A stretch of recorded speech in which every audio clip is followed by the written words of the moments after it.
ನಮಸ್ಕಾರ. ನಾನು ಸೂತ್ರಧಾರ. ಮಕ್ಕಳಿಗೆ ಉಸಿರಾಟದ ವ್ಯಾಧಿ, ನೆಗಡಿ ಮತ್ತು ಕೆಮ್ಮು ಮಳೆಗಾಲ ಅಥವಾ ಚಳಿಗಾಲದಲ್ಲಿ ಮಾತ್ರ ಬರುವುದಿಲ್ಲ ಅನ್ನುವುದು ತಂದೆ ತಾಯಿಗೆ ಗೊತ್ತು. ಈ ವ್ಯಾಧಿಗಳು ಯಾವಾಗ ಬೇಕಾದರೂ ಬರಬಹುದು. ಈ ರೀತಿಯ ವ್ಯಾಧಿಗಳು ಉಸಿರಾಟಕ್ಕೆ ಬರುವ ಸೋಂಕುಗಳು. ಇದರಿಂದ ಶ್ವಾಸಕೋಶ ಮತ್ತು ಎದೆಗೆ ತೊಂದರೆಯಾಗುತ್ತದೆ. ಇದನ್ನು ತಡೆಗಟ್ಟಲು ಈ ಕೆಳಗೆ ತಿಳಿಸಿರುವ ರೀತಿಯನ್ನು ಅನುಸರಿಸಬೇಕು. 1. ಮನೆಯಲ್ಲಿ ಗಾಳಿ ಮತ್ತು ಬೆಳಕು ಚೆನ್ನಾಗಿ ಬರಬೇಕು. 2.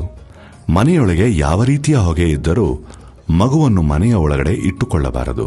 ಉದಾಹರಣೆಗೆ ಅಡುಗೆ ಮನೆಯ ಹೊಗೆ, ಧೂಮಪಾನ, ಹೊಲಸನ್ನು ಸುಡುವ ಹೊಗೆ ಎಲ್ಲವೂ ಮಗುವಿಗೆ ಕೆಟ್ಟದ್ದು.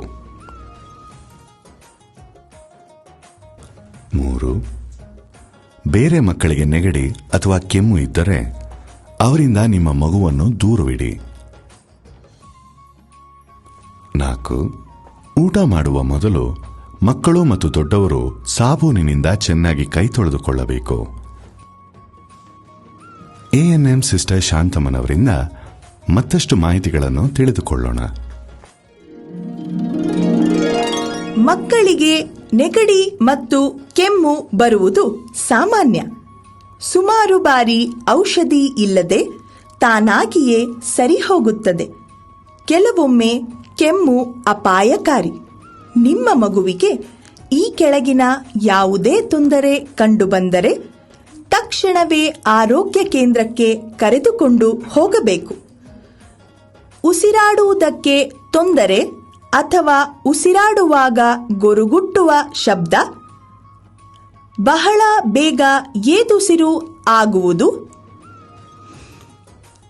ಮಗುವಿನ ಎದೆ ಒಳಕ್ಕೆ ತಗ್ಗಿದೆ,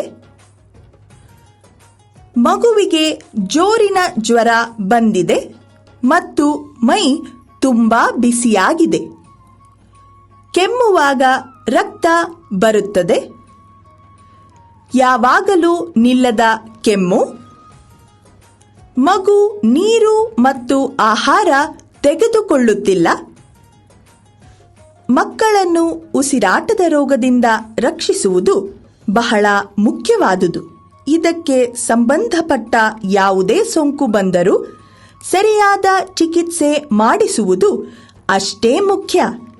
ನಿಮ್ಮ ಮಗು ಆರೋಗ್ಯವಾಗಿ ಇರಲು ಸಹಾಯ ಮಾಡಿ. ಇದರಿಂದ ಮಗುವಿನ ಭವಿಷ್ಯ ಚೆನ್ನಾಗಿರುತ್ತದೆ.